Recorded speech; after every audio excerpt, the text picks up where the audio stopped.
manera esa iniciativa.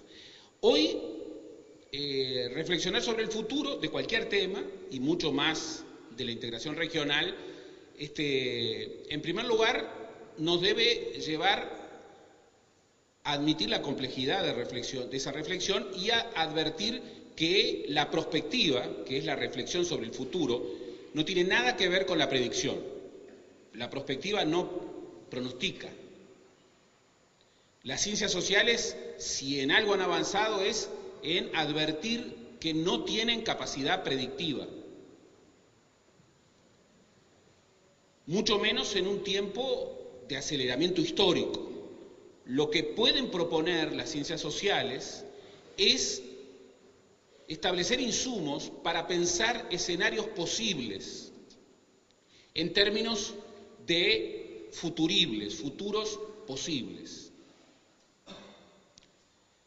En esa perspectiva, y mirando la integración regional, yo creo que podemos registrar algunas tendencias importantes. Por ejemplo, estamos viviendo un rebalance de poder mundial tan acelerado como impactante. Estados Unidos, Unión Europea y Japón, que hace 15 años configuraban cerca del 55% del Producto Bruto Mundial, hoy tienen bastante menos que el 50% del Producto Bruto Mundial. Y la caída, sobre todo, de la Unión Europea y de Japón, básicamente ha sido incorporada por el Asia-Pacífico, que es el gran factor de dinamismo del mundo contemporáneo, y particularmente de China. China ya lleva 30 años creciendo a tasas de aproximadamente 10% anual, ya ha superado a Alemania como la primera potencia exportadora, es la segunda economía del mundo, y los chinos miran el futuro con un sentido del tiempo completamente diferente al de Occidente. Vean ustedes, China negoció la transición de Hong Kong bajo la pauta de 2 sistemas, un único país, a 50 años. Es una transición a 50 años. Bueno, hoy, en este crecimiento económico, China todavía está lejos de muchas cosas. Por ejemplo, la relación producto-persona, producto per cápita, es una relación inferior a la que hay en Uruguay, por ejemplo. Pero también en esa previsión a 50 años, los chinos sostienen en un cálculo probabilístico que supone, bueno, algunas hipótesis auspiciosas, entre otras cosas que se va a mantener un nivel de crecimiento económico no igual a lo de los últimos 30 años, que ha sido exponencial, pero sí promedialmente importante. Y a 50 años, ¿cuál es su meta? Su meta es tener una relación producto per cápita igual a lo de los Estados Unidos. Y hoy nadie con rigor podría decir que esto va a ocurrir, pero también nadie con rigor podría desmentir la posibilidad de que eso ocurriera. En ese contexto, pensar el futuro de la integración latinoamericana es particularmente relevante. ¿Por qué? Bueno, remitir a los maestros, sobre todo cuando han tenido sentido profético, siempre es bueno. Remitir a los clásicos siempre es bueno. Y Alberto Metol Ferré fue todo eso. Y Alberto Metol Ferré, que apostó a la integración regional, planteaba en uno de sus libros clásicos, de alguna manera interpelando a los uruguayos, si Ponsonby ha muerto, Ponsonby, el mediador británico que jugó un rol fundamental en la Convención Preliminar de Paz y en el surgimiento del Estado oriental, si Ponsonby ha muerto, nos queda Artigas. Y en esa expresión, ¿qué es lo que estaba refiriendo? Estaba refiriendo que, bueno, que el proyecto artiguista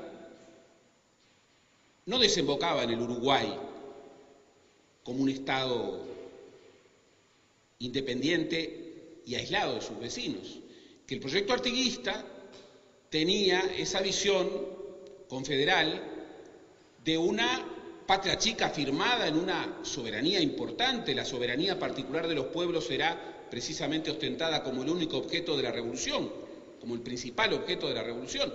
Son definiciones tajantes, pero una y otra vez unía a esa reivindicación de soberanía provincial la reivindicación de una construcción de naciones integradas muy fuerte. Ese proyecto fue derrotado y en realidad cuando se consolida el imaginario uruguayo hacia finales del siglo XIX, el imaginario nacional uruguayo, como todos los imaginarios nacionales de América Latina, se construyeron para que los países que terminaban de consolidar por primera vez su primera síntesis de identidad nacional tuvieran un nosotros para andar solos. El Uruguay del 900 había firmado una identidad nacional para andar solos,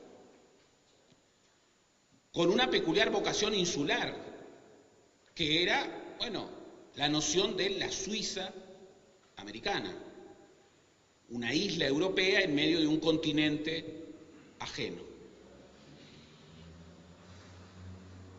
Cuando realmente celebremos el bicentenario, el tema, el eje que va a religar nuestros relatos, ya no puede ser el Estado Nacional. No porque el Estado Nacional haya dejado de existir, que no ha dejado de existir, sino porque el Estado Nacional no puede ser el eje articulador de los grandes relatos para discutir el futuro. Las conmemoraciones son balances que siempre inspiran la discusión del futuro. Hay muchos elementos que nos deben referir que el relato religante de nuestra reflexión sobre el futuro tiene que ser la integración regional. Y ello, por cierto, no supone que el Uruguay va a dejar de existir, solo que va a tener que construir, como decía Metol hace 20 años, cuando se construía el Mercosur, el Uruguay, Brasil, Argentina, tienen que dejar aquellos viejos imaginarios nacionalistas que fueron construidos para andar solos y construir nuevos imaginarios nacionales para andar juntos. Y en verdad, hay muchísimos argumentos que sustentan esa vocación de la integración regional como el eje articulador de nuestros relatos sobre el futuro y de nuestra reflexión sobre el futuro. Vean ustedes, hay muchos elementos que hacen que América Latina sea marginal en muchos temas. Es marginal, por ejemplo, en su Producto Bruto en relación al Producto Bruto Mundial. Es marginal en la relevancia de sus flujos comerciales. Es marginal, pero se ha configurado en los últimos años como un refugio en el flujo de inversión extranjera directa, y esto es un tema relevante y por supuesto muy impactante en muchos aspectos. Es marginal en un mapa absolutamente central del poder del mundo, que es el mapa de la investigación en ciencia y tecnología. Si nosotros comparamos el número de patentes que en los últimos 30, 40 años se han consolidado en América Latina y lo comparamos con el número de patentes que se han consagrado en los Estados Unidos o en Europa, bueno, veremos una distancia sideral. Y el futuro tiene que ver, entre otras cosas, pero inequívocamente tiene que ver con la innovación en ciencia y tecnología. Desde esa perspectiva, América Latina tiene marginalidad y debe luchar por revertir esa marginalidad. porque marginalidad es vulnerabilidad. Sin embargo, hay otros escenarios en donde América Latina, de cara al futuro, no solamente no tiene marginalidad, sino tiene centralidad estratégica. En América Latina están algunas de las cuencas más importantes del mundo en reservas de agua dulce. En América Latina tenemos la zona de producción de alimentos más importante y la más eficiente. En América Latina tenemos capacidades energéticas, tanto en energías renovables como no renovables, absolutamente extraordinarias. En América Latina tenemos capacidad de metales estratégicos. Tenemos el 50% del cobre, el metal de la era de la informática. Tenemos litio. Tenemos capacidades de biodiversidad gigantescas, pero también somos vulnerables, una zona muy vulnerable al cambio climático, que no es un tema de mañana, es un tema de ayer y de hoy. En ese contexto y enfrentados a una crisis internacional que no nació en América Latina, en América del Sur, en el Mercosur, que nos encuentra con fortalezas inéditas en muchos aspectos, pero que genera incertidumbres importantes. ¿Qué debemos decir? Bueno, que nuestras mejores respuestas a un contexto de crisis y de incertidumbre es desde la integración regional, que hoy más que nunca se advierte que no tenemos salvaciones en solitario, y que tanto por nuestras marginalidades como por nuestras centralidades estratégicas debemos apostar con sinceramiento efectivo a una proyección, a una construcción de integración regional efectiva. Y aquí hay que terminar con la retórica, mucho más hoy. Hoy, 22 de septiembre, en donde una vez más el Mercosur aparece desafiado. Y lo debemos decir quienes defendemos al Mercosur. Aparece desafiado y aparece exigiendo posturas con capacidad política para defender al Mercosur. Porque un Mercosur en donde el bilateralismo privilegiado de Argentina y Brasil se hace incorporando presiones negativas para las economías pequeñas, es un Mercosur que no es sincero. Es un Mercosur de la retórica. Y yo espero que en este contexto el Mercosur tenga una ratificación, particularmente de sus dos países líderes, que afirmen justamente esta vocación de integración regional en el momento en que más se debe afirmar.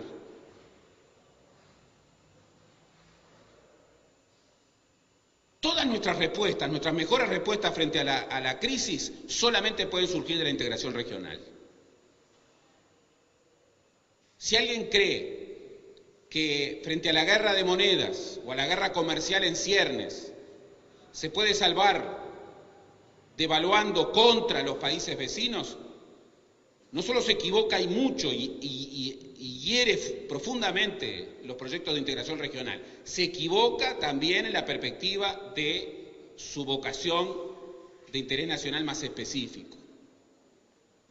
Si alguien cree que se puede desatar del vecindario y encontrar caminos virtuosos, enganchándose con los más poderosos, bueno, se equivoca. Y vaya que lo sabemos los uruguayos, que tuvimos esa tentación hace muy poco y que por suerte respondimos en una forma adecuada, no entrando en una política que era contra la región y a costa de la región. Hoy nosotros necesitamos políticas públicas regionales, porque hay políticas públicas que ya no pueden ser nacionales. Hoy necesitamos manejo integrado de nuestras grandes cuencas. Hoy necesitamos, coordinación macroeconómica frente a un contexto de inestabilidad cambiaria profunda. Hoy necesitamos financiamiento intrazona. Hoy necesitamos complementación productiva. Hoy necesitamos pelear mercados extrazona. Hoy necesitamos administrar mejor el comercio intrazona. Hoy necesitamos afirmar en serio una unión aduanera que suponga un espacio de desarrollo integrado y que al mismo tiempo suponga un bloque que es capaz de negociar proactivamente una agenda externa común. Pero esto lo necesitamos desde un sinceramiento radical. Lo que más daño le hace al futuro de la integración es la retórica, son los discursos. Son los discursos que luego son desmentidos por las acciones. Yo recuerdo que el Chacho hace algunos años acuñó el concepto de la batalla cultural por la integración. Y esa es la batalla fundamental, la batalla cultural por la integración, que obviamente es una batalla cultural, pero también es una batalla ciudadana, es una batalla política. Y en esa batalla, en la que no solamente juegan los gobiernos, se necesita mucha sinceridad y mucha vocación política y mucha claridad conceptual. Por eso, y hemos convenido que sean intervenciones más bien breves para dar luego espacio a los intercambios que con Chacho coincidíamos que era lo que más nos gusta. Yo quiero sintetizar los asuntos que quiero expresar con ustedes, que tengo una convicción que no proviene del idealismo, sino que proviene del realismo. Es el realismo el que nos lleva, por lo menos en mi caso, el que me lleva a afirmar hoy que el camino de la integración regional es el mejor camino para enfrentar el futuro desde nuestras repúblicas.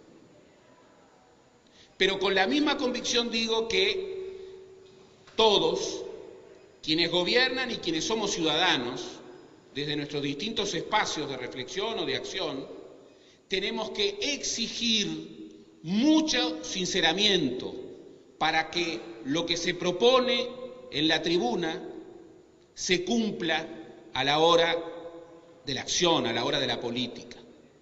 Hoy más que nunca. Y creo que las dos convicciones forman parte de un mismo compromiso. Hoy no defendemos al Mercosur cayendo en una retórica de circunstancias, eludiendo los problemas, invisibilizando las malas noticias. No. Hoy, quienes creemos en el Mercosur, quienes hemos probado en múltiples circunstancias nuestra vocación integracionista, tenemos que ser particularmente exigentes y particularmente claros en términos conceptuales para afirmar esa proyección.